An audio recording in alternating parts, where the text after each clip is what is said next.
In the month of July, we're in a series called Found. We've been talking about the stories of things were lost and found from the Gospel of Luke, chapter 15. And today, as we wrap up the series, I'd like to give you some updates about the new church that started a month ago. If you were here last week, you probably remember the story. If you're first time here, new today, that's fine. I'm going to explain. We have a church in Seoul too, so I go there too. And there is a area district called the theater district. So there are a lot of theaters for performers, and an actress, one from that district who are professional actor, started coming to our church, and she found our church very open to even unchurched people.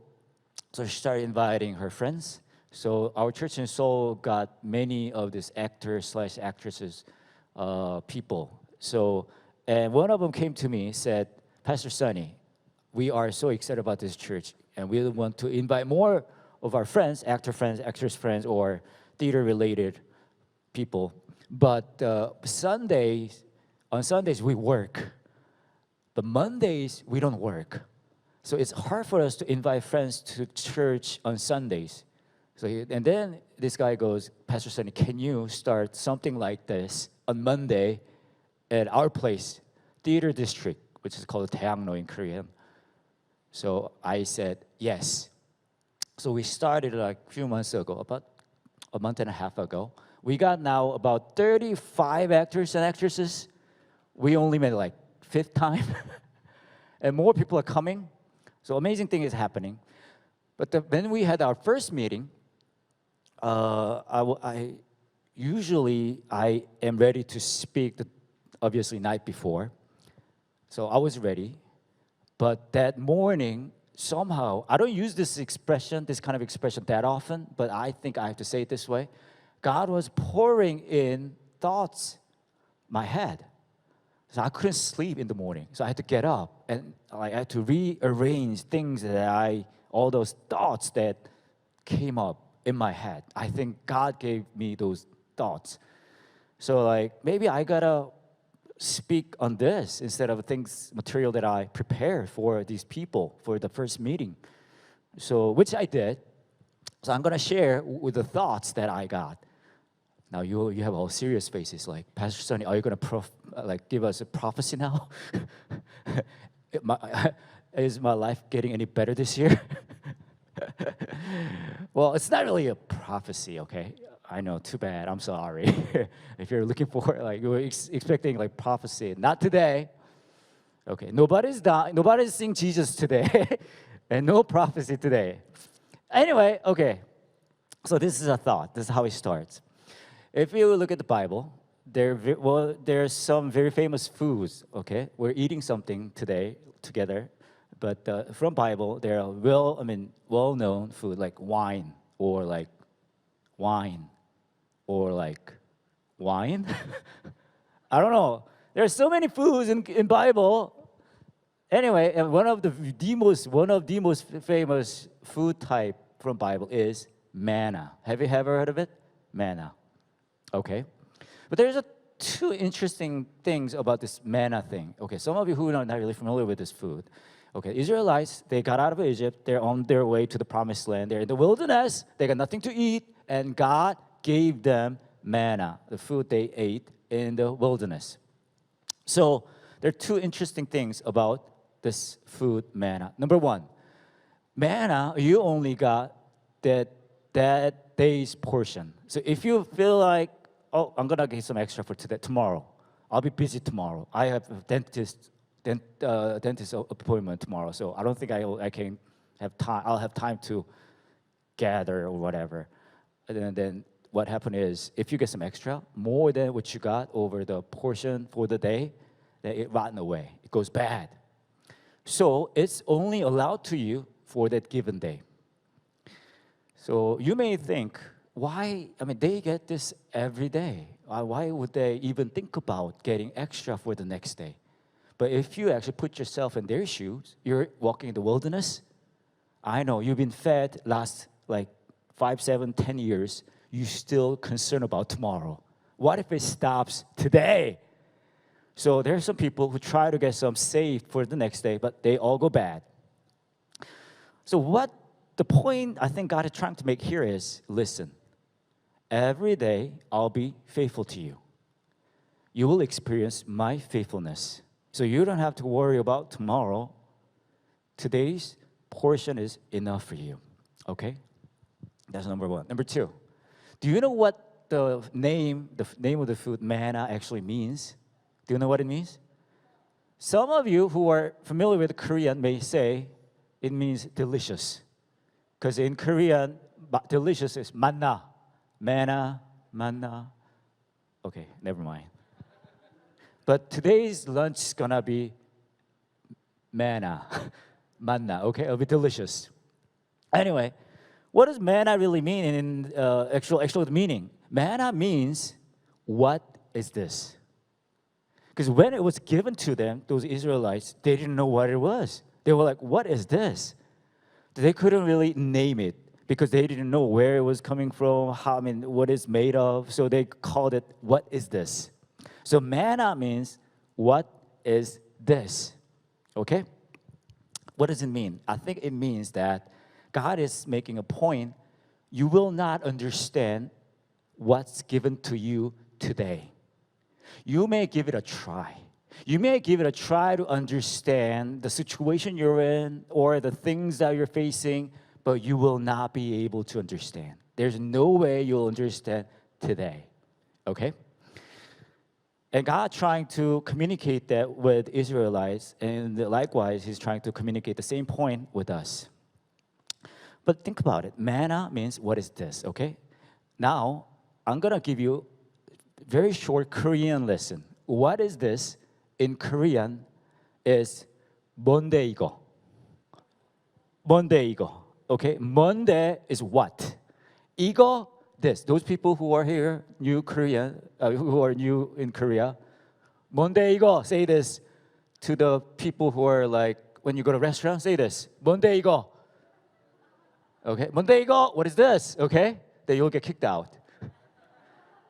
Because you're not asking formally. It actually is a more informal way to ask. Like, so if you want to, those kids, you want to ask your mom, what is this? And 뭔데 이거? Then you'll get kicked out too. I tried that at my home. I got kicked out. Anyway, I think you're not even, I don't think you can even ask the question. I'll stop there. Anyway, in Korean, manna, what is this? In Korean, what is it? 뭔데 이거? Now listen. I shared this story with that church we just started. Those actors, actresses from the theater district who are poor. They don't really know what's coming in their lives. They gotta go every audition to get a job after one play or work in another. And I came up with a name for this church, which is, listen, manna. What is this? In Korean, 뭔데 이거? And this church is called 뭔데 이 church. I'll give you a little time. 뭔데 이 church in Korea. Give me.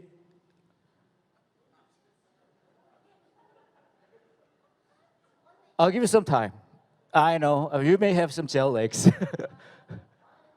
Manna, what is this? 뭔데 이거? 뭔데 이 church.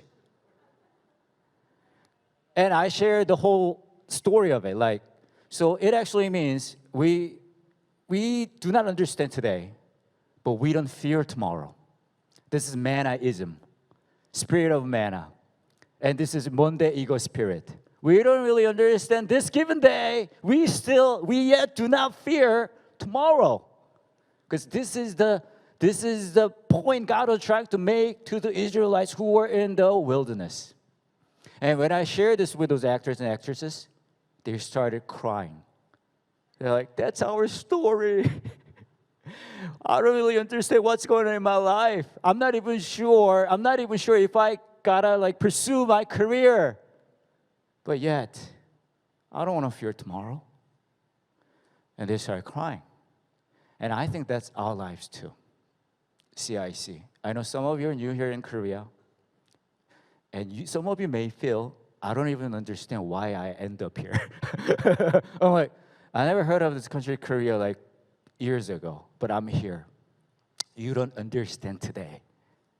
But we gather here as a church. Why? Because with God's faithfulness, though we don't understand this given day, we don't fear tomorrow. We are also Monday 교회, Monday church. I know we gather on Sunday, by the way. They gather on Mondays. We gather on Sunday. Okay. But how can we believe that?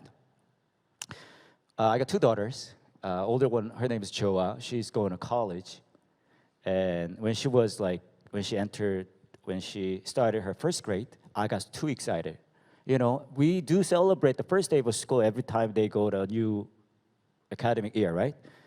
I know some of us like holding the little sign says first day, whatever. So my daughter, older daughter Joa, when she started her school as a first grader, I got excited. So what I decided to do is every time she got out of school, I went there and I welcomed her at the school. And I did this. When she was coming out, when I see her, I go like, Joa! I'm like, Joa! Joa! Okay, I'll stop. This is very embarrassing. But I did this every time she gets out of school, okay? And when I did this, my Joa, she saw me from afar, and she recognized her daddy. She was running toward me. And the slow motion was happening of daddy and daughter bonding, slow motion. I'm like, Joa. And Joa's coming, daddy. We're hugging. Okay. Oh, yeah, it wasn't slow. Hugging, we're hugging. It was just very emotional. It was bonding. It was awesome. And we did that for about 2 weeks. And after 2 weeks, I went there waiting for my daughter coming out of school. I saw her. I did the same thing. Joa! And her reaction to this broke my heart. When she saw me doing this, after 2 weeks, she looked around. And she was like, Daddy? And ran away from me. She now recognized her friends, her social life started. And she felt a little embarrassed about me. Now, what do you think? Do you think I stopped doing that since that incident? I didn't stop. I kept doing it. I kept doing it even with more action. You know why I did that? First grader, my Joa, she doesn't understand today. She doesn't understand what's going on in that given day. But she doesn't fear the next day. Because she sees her daddy, who's in control, kept confirming daddy's love toward her. I don't understand today, but I don't want to fear tomorrow. But it cannot happen with my own power, my own ability. But as long as this daddy thing, daddy person, the person who calls himself daddy, loves me, I still don't understand, but I don't think I will fear tomorrow. We're in a series called Found. If you look at Gospel of Luke, can you show us verse? It starts with this. Chapter 15, verse 1 and 2. Now the tax collectors and sinners were gathering around to hear Jesus. But the Pharisees and teachers of the law muttered, "This man welcomes sinners and eats with them." This whole situation, this started 3 stories from Gospel of Luke, chapter 15. But it goes, this scene happening, Jesus hanging out with the sinners, doesn't make sense. But end of this chapter it ends with a celebration, story of a celebration. I lost my son, but I found him. What's going on? The whole chapter is saying, you will see the place, this party, you will not understand. Why? Because his love for us It's not understandable. It doesn't make sense. Yet, as long as it's true, as long as His Father's love for us is true, as long as He still celebrates for us this gathering that we don't understand, we'll give it a try. We'll try to believe it. I think that's us. I know, as we gather here, we feel like our lives are okay. But when we go back, our lives are sometimes, actually too very often, messy. Yet, we don't understand this given day, but we don't want to fear tomorrow. Mannaism. Because His love for us is still true. Now, I'd like to invite you to a communion table. I named this series Found because Luke chapter 15 is about it's a stories of the things or people lost and found. But at the same time, through this story, I think Jesus is trying to make one point, which is you're lost because you're pursuing all those other things to be a foundation of your life. That's why you're lost. That's why you feel lost. That's why you got lost. That's why you fear. That's why you have a hard time with uncertainty of your life. But listen, I am your foundation. And I will be forever and ever. And we go, it's hard to believe, Jesus. Then He goes, I know, I knew that. You'll have a hard time to believe it. So I gave up everything for you to be your foundation. And I'd like to invite you to that everything He gave us. As you come to the Lord's table, Mr. Smith, Miss Smith, would you please, Professor, would you please come and help? As you partake the cracker and dip it in the juice, I want you to remember His broken body and blood He shed for us. And I want you to have this prayer in your heart. I still don't understand today. Well, I don't want to fear tomorrow. But it's impossible with my own power. But Jesus, as long as your love for me is real, this broken body, the blood you shed for me, real, then it will be enough for me not to fear. Would you please join? Come to Lord's table.